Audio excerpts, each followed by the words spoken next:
We start this hour with some breaking news, and reports of a blast at a voting booth have emerged as polling continues in the general election in Bangladesh.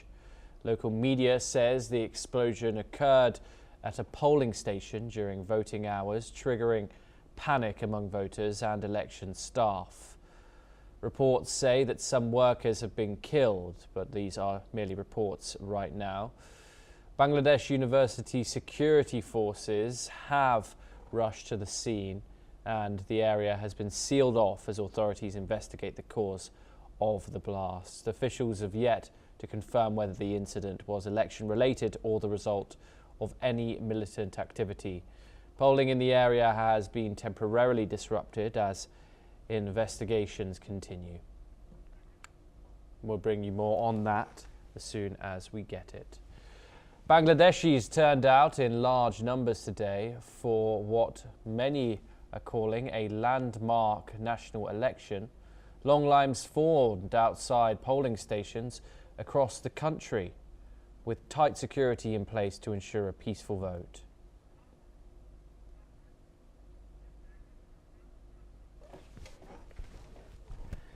This, of course, is a huge situation coming out of Bangladesh. A blast inside the country during an election which is hugely significant. There are, of course, huge fears about something like this happening. But, of course, these are reports coming out of the country. We have limited information as of far. According to some reports, it is a crude bomb explosion in Hasina's former stronghold of Gopalganj in the polling area there. This occurred about an hour ago. We're now showing you visuals, reported casualties coming out of the area. Joining us to discuss this is Collins Chong-Ukit, a foreign affairs, security and strategy analyst. He joins us live from Kuala Lumpur. Thank you very much, Collins, for joining us. As we said previously, a huge moment for Bangladesh today. There were fears that something like this might happen.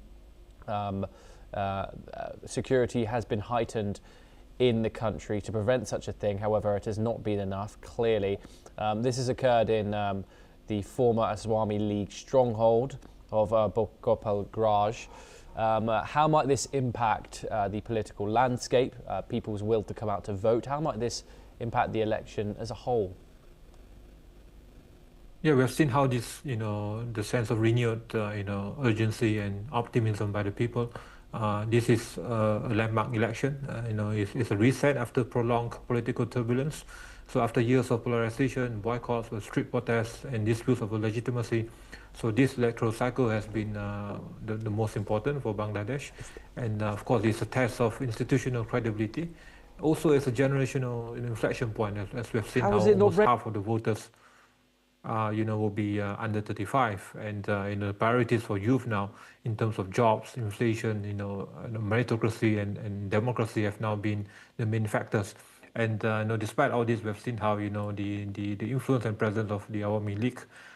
We've seen how the front runner for this election will still be is still being led by the Bangladesh Nationalist Party, and the Jamaat-led coalition is still catching up. But in terms of the demographic advantages, the Jamaat-led coalition still has the advantage in terms of getting the discontent with the youth, the younger demographics. But in terms of the overall conditions of the country, in terms of having this new way forward for economic rejuvenation, as well as reforms and all that, we see that the BNP still retains the overwhelming majority support. So it remains to be seen how this will turn out. But in terms of structure, overall confidence and leadership capacity of both parties, we still see that the BNP still retains some key advantages here moving forward. Indeed, and young voters played a large role in last year's protests, 2024's protests, in ousting Sheikh Hasina. There are now over 5 million new voters in Bangladesh. Can they shape policy, or will their influence fade after the ballots are counted? Definitely, we have seen how the combined synergy and the capacity for them to influence decision-making processes, and of course they are yearning for greater job opportunities, freedom, and governance priorities, and of course these have been the key priorities for both parties. But we have seen the age, the side advantage being felt by the coalition, the Jamaat-led coalition alliance. And of course, the BNP has been focusing more towards economic reform and the new way forward in terms of also measures of anti-corruption and to tackle this economic stagnation. And this has also been among the key voter concerns.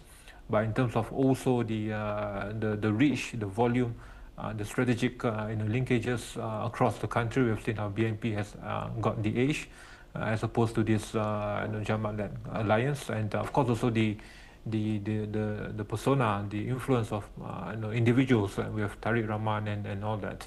But definitely, whoever wins, there needs to be stability and we need to avoid this kind of post-election risk of greater tensions or complexities. And I think both coalitions are well aware of that, and hence the role of the younger people, the new voters and the younger demographics have never been more important, for this election.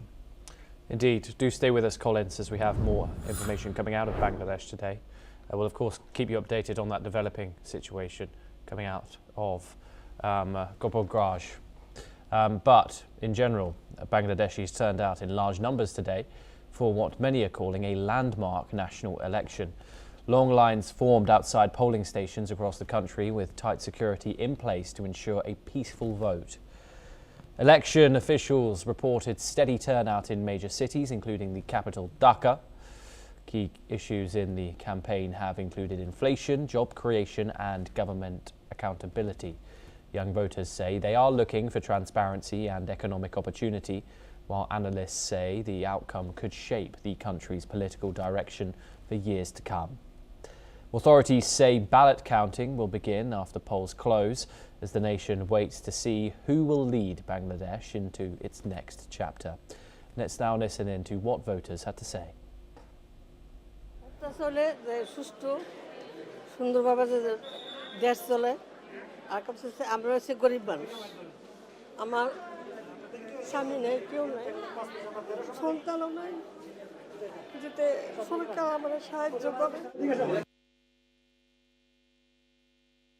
করেছেন 96 এ অনেক বছর পরে আজকে vote দিতে এসেছি, খুব ভালো লাগছে। Collins joins us once again. Of course, Collins, a hugely significant election, a landmark day for Bangladeshis. We'll know at some point in the next 48 hours what the result is. However, there is a promise of deep political reform here. Do you think that the winners of this can pursue this, the winners of this election can pursue this without causing major political instability? Well, the key lies on the capacity for both sides to to come to terms on the common needs of the country, and we have seen how there have been similar platforms being championed by both sides, and of course the BNP has one of the core platforms will be to, of course, to revive the economy, to have greater anti-corruption measures, and to limit also the terms, the term limit for the Prime Minister, and to restore this institutional trust and the sanctity of the democratic institutions after years of turbulence and volatility. As for the Jamaat-led coalition, we have seen how the emphasis has been more on social support in terms of also addressing youth unemployment, which have also been one of the key issues here, and to have a broader welfare programs for the people. So but according to polls now and projections, and remains to be seen. But also the needs also to have an inclusive approach to address the concerns of both sides, and to have more of an inclusive outreach also to include to bridge the urban-rural gap as well, and the new way forward for the economic prospect of the country in terms of moving away from conventional economic status quo. And of course, this has been one of the key areas that both are also looking into. But and also the readiness by both sides to form a coalition party should there's no majority being formed after this. So and of course not to discount also the role and influences of the smaller parties the independence. We have seen the rise of these smaller parties and contesting smaller number of seats, but also although they have limited national reach, the influence is growing, and it remains to be seen also how this will shape in terms of the overall direction. But we have seen how momentum has moved forward, and we will see in the next couple of days now. Collins Chong Yu Keat, thank you so much for taking out the time and joining us here on the broadcast. We turn now to Beijing, and China has condemned any attempt